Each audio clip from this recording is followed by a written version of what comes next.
Hey there, welcome to day 39 of 100 Days of Code.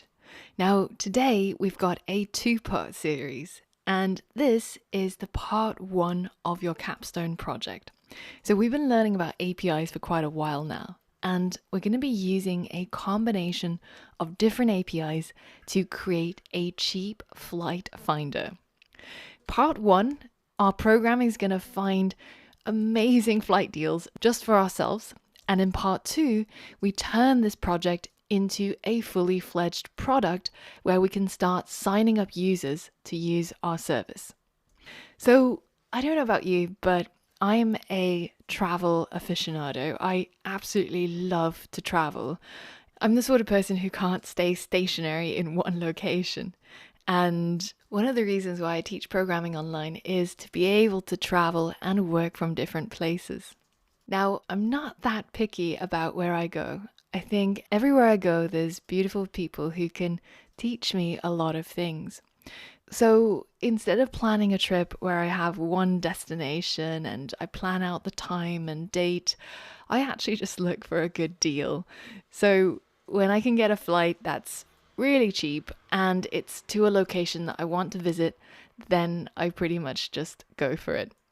So for example, whereas a flight to New Zealand normally costs something like £800, I managed to get a flight for just £350. And it was such a good deal. It even included a stopover in Beijing.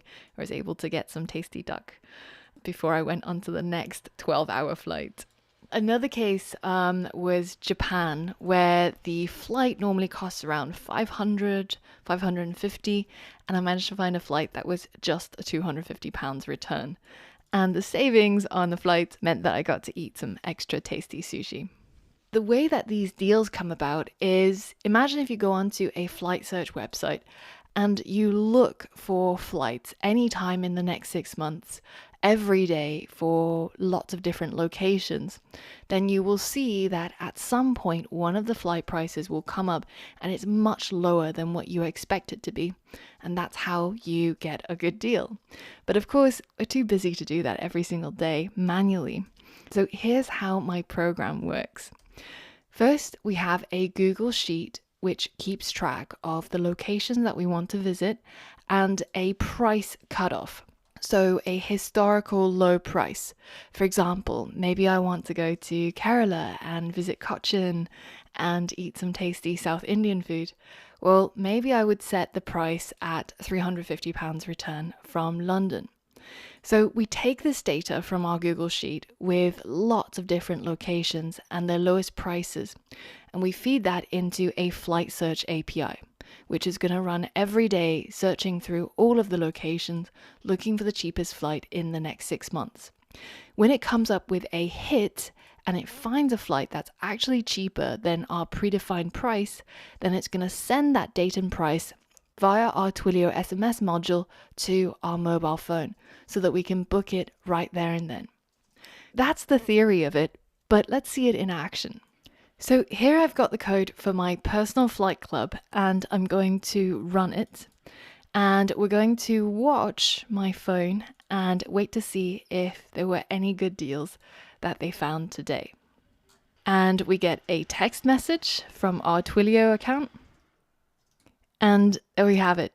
Today's message says, low price alert, only £41 to fly from London Stansted to Berlin from the 25th of August to the 10th of September. That was triggered because it looked at my spreadsheet of flight prices and it found that out of all of these locations, the only flight that it found which was cheaper than my lowest price was for Berlin. It was actually only £1 cheaper. So now that I've got my message, I can go ahead and book my trip to Berlin. But before I do that, we're going to complete this Capstone project. So head over to the next lesson and let's get started building this project.